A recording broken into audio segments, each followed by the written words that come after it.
Hello everyone, today in this video we will talk about problems in implementing EPS. In the last video we discussed till the advantages of EPS. So EPS में basically तीन problem होती है. Preventing double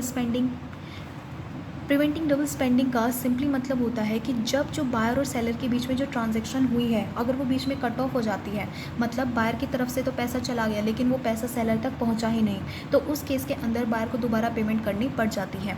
तो उस चीज़ का भी ध्यान रखना पड़ता है. Making sure that neither the customer nor the merchant can make all unauthorise transaction. ये भी ध्यान रखना पड़ता है कि जो बायर है या फिर जो सेलर है वो कोई भी अनऑथराइज ट्रांजेक्शन में इंडल्ज ना हो.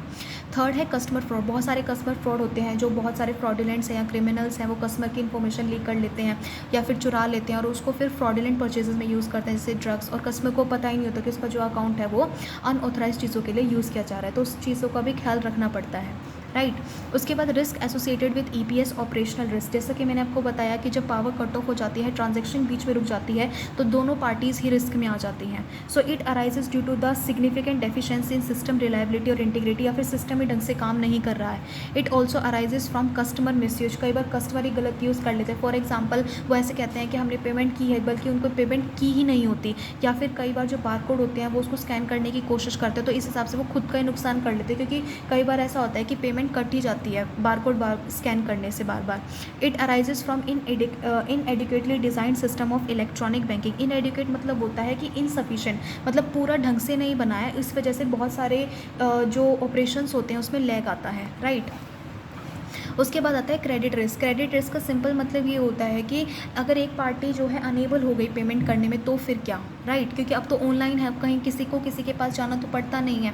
सो this risk arises when one party become unable to pay the amount in full value और to settle an obligation. Inadequate procedure to determine the credit worthiness of borrowers apply for credit height and credit risk for banks. तो फिर bank को ये भी check करना पड़ता है, वो जो है ऑनलाइन ही चेक करते हैं कि इसकी क्रेडिट वर्दिनेस कितनी है, और कस्टमर्स जो है अगर उन्होंने अनऑथराइज तरीके से अपने क्रेडिट स्कोर दिखा दिए और उनको क्रेडिट कार्ड इशू कर दे तो कहीं ना कहीं ये अनलॉफुल है, right. Banks that purchase electronic money from an issuer in order to resell it to the customer are expose to credit risk due to issue default on its obligation to redeem the electronic money. जब भी कोई भी customer bank में पैसे deposit कराता है तो bank उस पैसे को यूज़ करता है किसी को लोन देने के लिए, जिससे कि वो उसको इन्वेस्ट कर सके. लेकिन बैंक को ये श्योरिटी नहीं होती कि जो आपने बैंक पे डिपॉजिट कराया मनी वो आपने किसी ऑथराइज्ड एक्शन से कमाया, अनऑथराइज चीज़ करके कमाया. तो उस चीज़ का भी बहुत ज़्यादा रिस्क रहता है कि जो मनी बैंक में आई है क्या वो पूरी की पूरी ऑथराइज्ड है या अनऑथराइज्ड है, right. Now the third one is the legal risk. Legal risk simply means कि the risk arises from the violation of rules, regulation and legal rights. क्या होता है कि जो भी EPS होता है या फिर कोई भी इलेक्ट्रॉनिक ट्रांजैक्शन होती है तो सबके लिए जो कानून जो है कुछ रूल्स बनाता है और उनके अंदर रहकर ही जो है सबको ट्रांजैक्शन करनी पड़ती है. लेकिन बहुत सारे लोग हैं जो इस चीज़ को लागू नहीं करते या मानते नहीं हैं या फिर अनऑथराइज चीज़ों के अंदर घुसते हैं, तो उस वजह से उनको उसके कॉन्सिक्वेंसेस का सामना करना पड़ता है. Rights and obligation of parties related to electronic banking and money are uncertain. For example जैसे कंज्यूमर प्रोटेक्शन के जो रूल्स हैं उसके बारे में लोगों को पता ही नहीं है कि उनको किस हिसाब से यूज़ करना है, तो वो बहुत ज़्यादा कहीं ना कहीं एजुकेशन ले गए.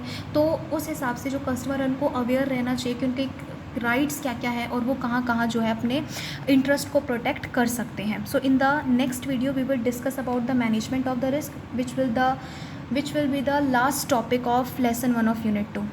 Thank you.